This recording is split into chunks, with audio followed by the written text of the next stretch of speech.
name is Lorrie. Welcome back to my channel. Today we are working on the Study in Scarlet quilt.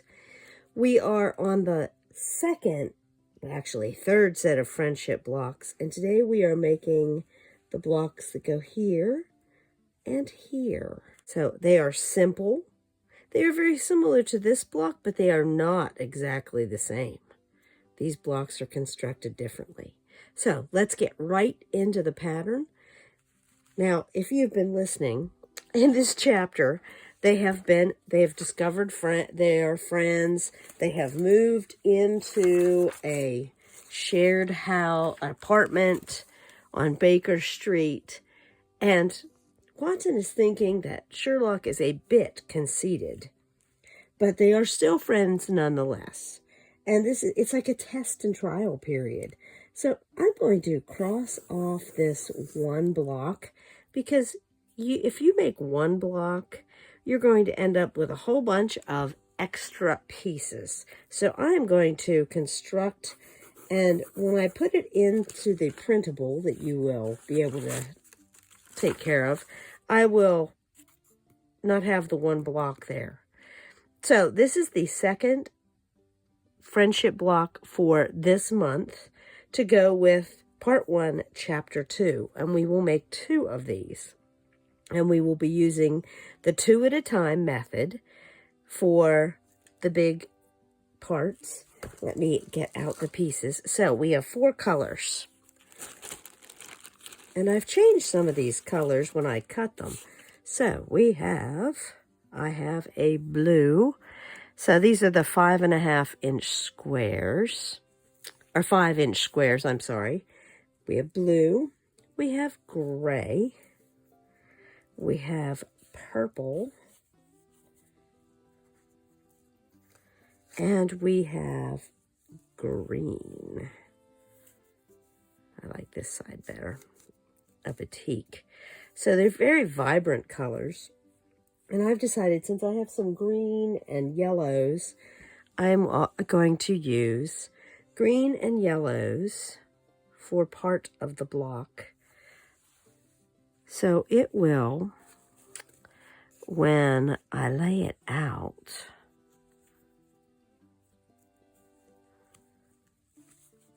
the white space will be green and yellow plaid.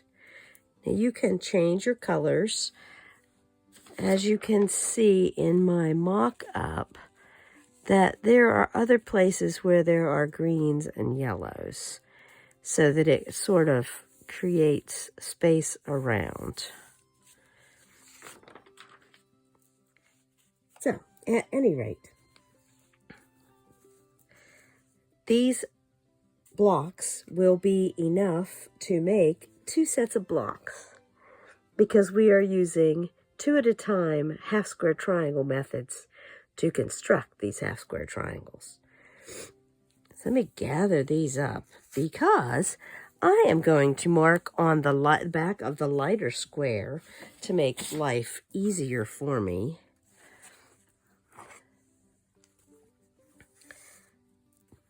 And I am just going to use a pencil today.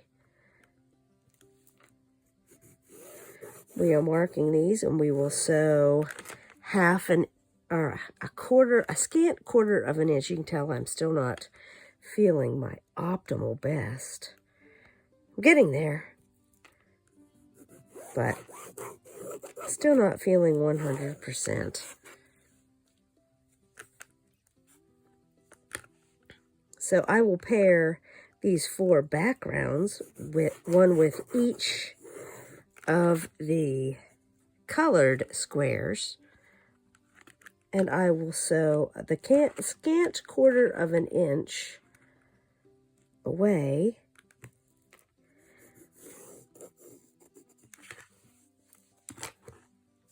So let me do that very quickly. So I have the green and the purple and the gray. And you may want to change the vibrant dark colors. You might want to change your light colors to something plaid is pushing my boundaries. I don't always use plaid. So I am going to sew a scant 1/4 inch on each side, cut them in half, and I'll be back in just a moment to talk about trimming. As you can tell, I'm experimenting with camera angles. So I am going to, I brought all the blocks over that I need to sew to make half square triangles, and let me get to some speed sewing.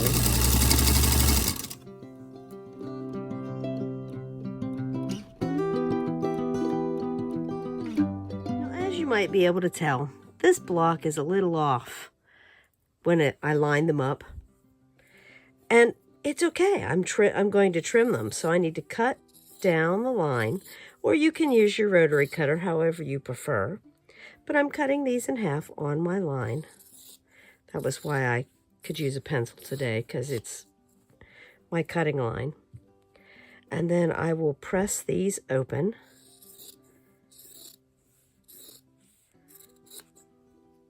Toward the darker square.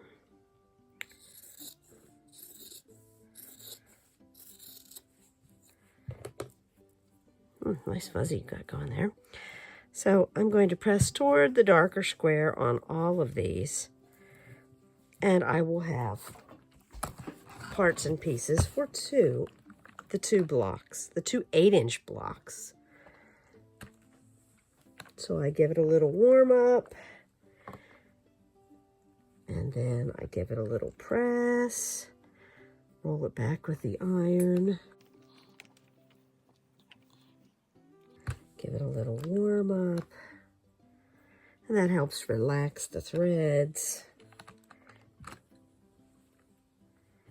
Makes it lay flatter. This is where if you have a clapper that you prefer to use. I do not possess any of those at the moment.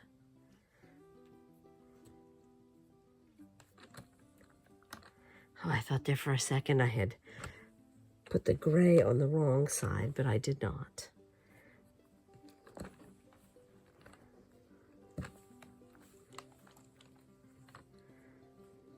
So now that I have 2 blocks that should be close to 4.5 inches, but I want to trim and make sure they are perfectly 4.5 inches.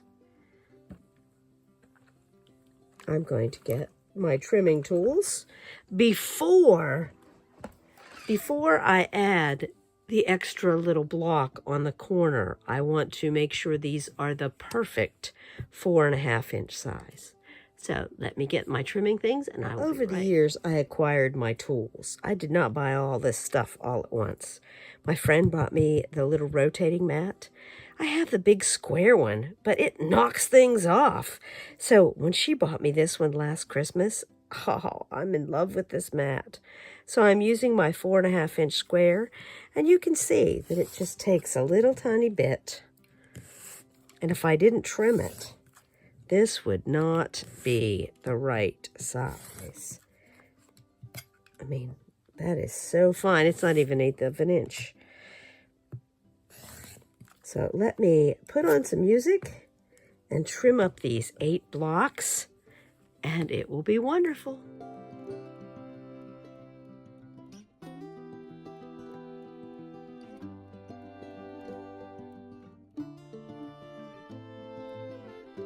This little tiny bit of waste makes life so much easier, because now these are perfect 4.5s, and I don't have to worry about it being a block being off by less than 1/8 of an inch. These are perfect and ready to have more things added to them. Back in a minute. I'm preparing the 2.5 inch blocks. Now there are 2 of those, one for each of the bigger blocks. I am using a Friction pen to draw my lines. This is the sewing line this time. I'm going to turn this upside down. It grabs better.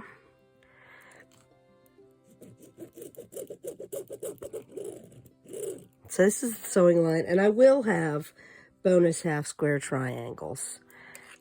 Now, you can mark these if you so desire. Normally, I would not mark these, but I will for the camera because I have tape that marks the lines on the sewing bed, and it is extended forward so I don't have to mark lines. I hope this shows up enough that I can see it.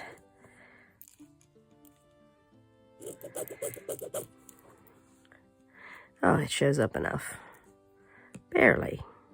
But up close it'll show up.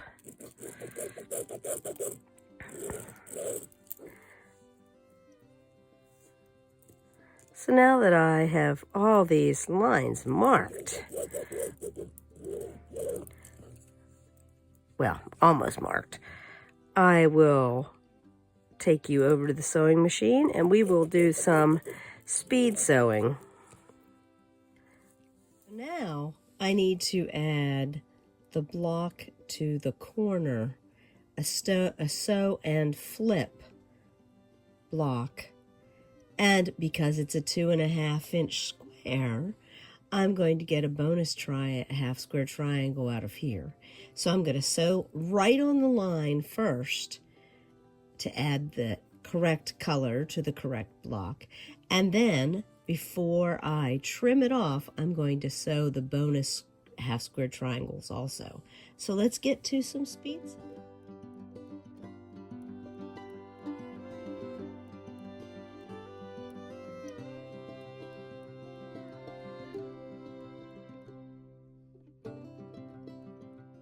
Okay, here on my table I have all the pieces that I just sewed, including the thread blob.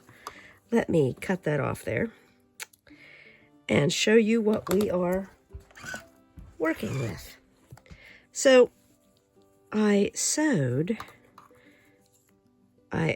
speed pieced them all through the machine, and I told you I was going to sew the half square triangle, the bonus half square triangles on there at the same time.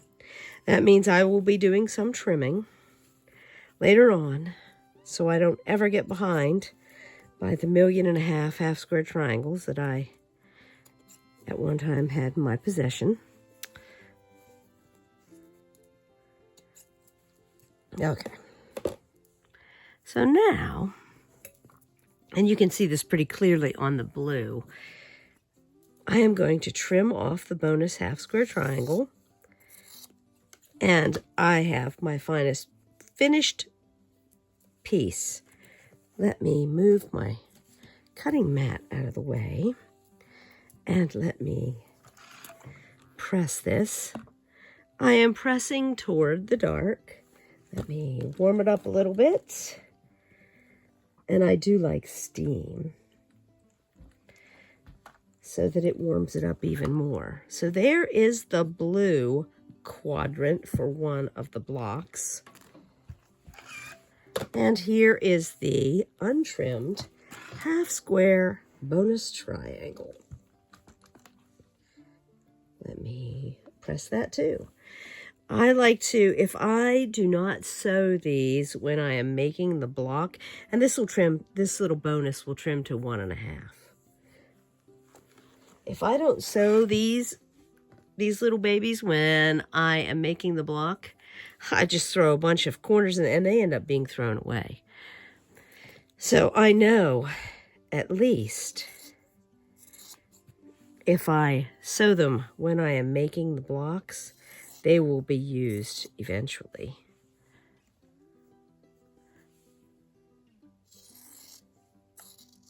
And you'll notice I didn't put a sewing line. Well, I did. I put the sewing line from corner to corner, but I didn't put a sewing line for the bonus half square triangles.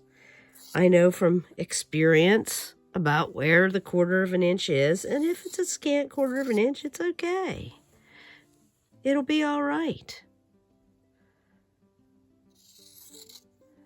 So there we have it. Let me do some ironing, and then we can lay out the blocks. There it is, all laid out.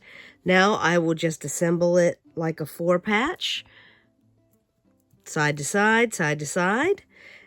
Press the pieces and then assemble the top and the bottom.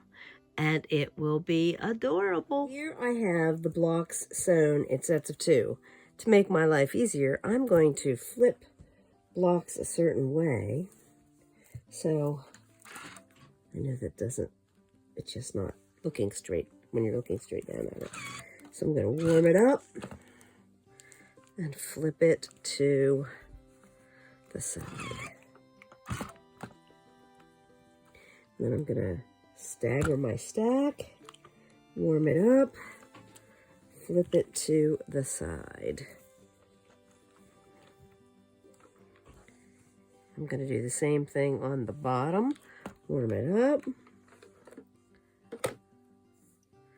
and flip it to the side.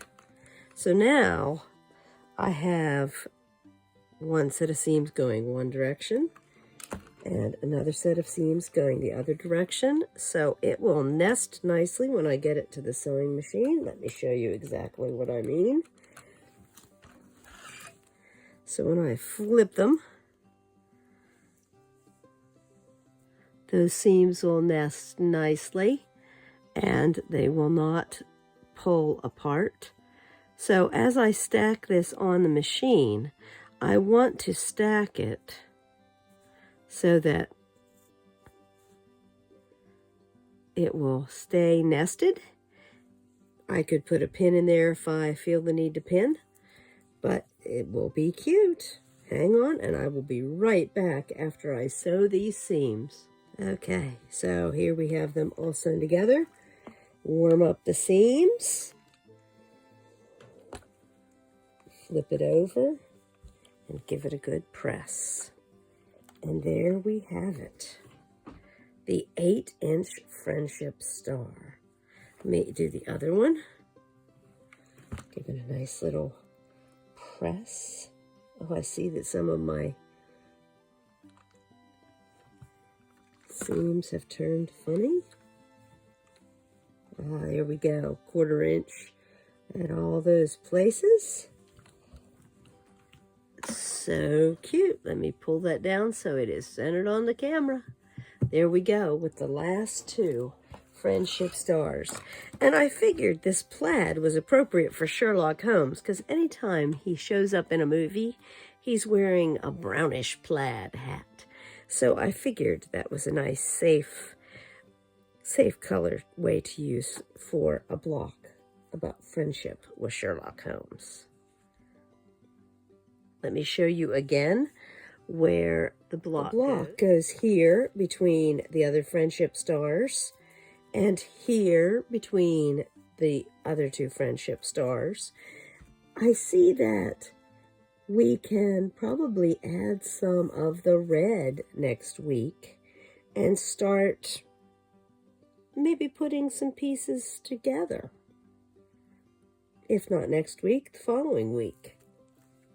I hope you have enjoyed making the friendship block this week for Study in Scarlet. And I hope to see you for Blab Fest Friday, where I talk about my UFO goals for this year. See you later. Hope you want to play along on Friday.